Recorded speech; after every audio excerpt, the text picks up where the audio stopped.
पहलगाम आतंकी हमले को लेकर पाकिस्तान के पूर्व क्रिकेटर शाहिद अफरीदी ने ऐसा क्या कह दिया कि सभी 140 करोड़ भारतीयों का खून खौल उठेगा।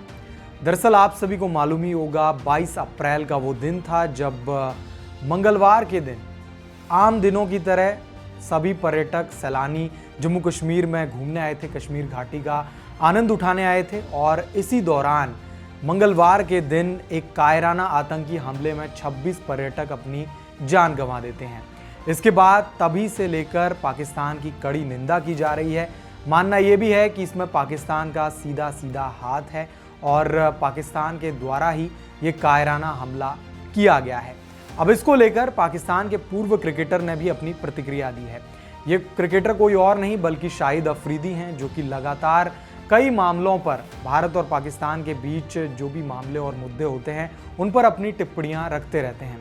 लेकिन इस बार इन्होंने जहर उगला है। दरअसल शाहिद अफरीदी, जो कि पाकिस्तान के पूर्व क्रिकेटर हैं, उन्होंने ये कहा है कि भारत के द्वारा बिना किसी सबूतों के पाकिस्तान पर निराधार आरोप लगाए जा रहे हैं। यानी भारत के पास कोई सबूत नहीं है कि पाकिस्तान द्वारा ये हमला किया गया हो।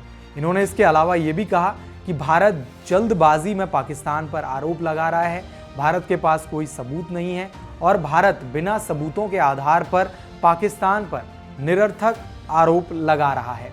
अब ऐसे में उन्होंने ये भी कहा कि भारत सबूतों के साथ आए, भारत इस हमले में जिम्मेदार लोगों के ऊपर कार्रवाई करे, पाकिस्तान पर जल्दबाजी में आरोप लगाने से कोई फायदा नहीं होगा। इसके साथ ही शाहिद अफरीदी ने यह बात भी कही है कि दहशतगर्दों का कोई धर्म नहीं होता है और इसके अलावा उन्होंने पहलगाम में हुए आतंकी हमले को लेकर कड़ी निंदा की है, अपनी प्रतिक्रिया जाहिर की है उस हमले को लेकर।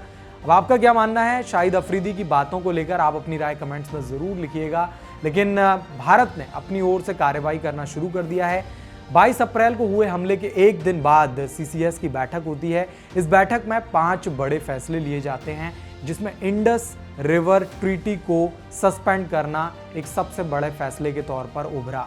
इसके अलावा उसके अगले दिन सर्वदलीय बैठक होती है, जिसमें सभी दलों के नेता भारत सरकार के साथ समर्थन करते हुए नजर आते हैं और एक साथ एक मंच पर वो यही कहते हैं कि भारत सरकार जो भी फैसला लेगी हम उसके साथ हैं। तो देखना दिलचस्प होगा कि भारत अब यहाँ से किस तरीके से फैसला लेती है। और इसके अलावा शाहिद अफरीदी के बयान पर आपका क्या मानना है? आप अपनी राय कमेंट्स में ज़रूर लिखिएगा। इस वीडियो में इतना ही। तमाम अपडेट्स के लिए वन इंडिया हिंदी के साथ बने रहें।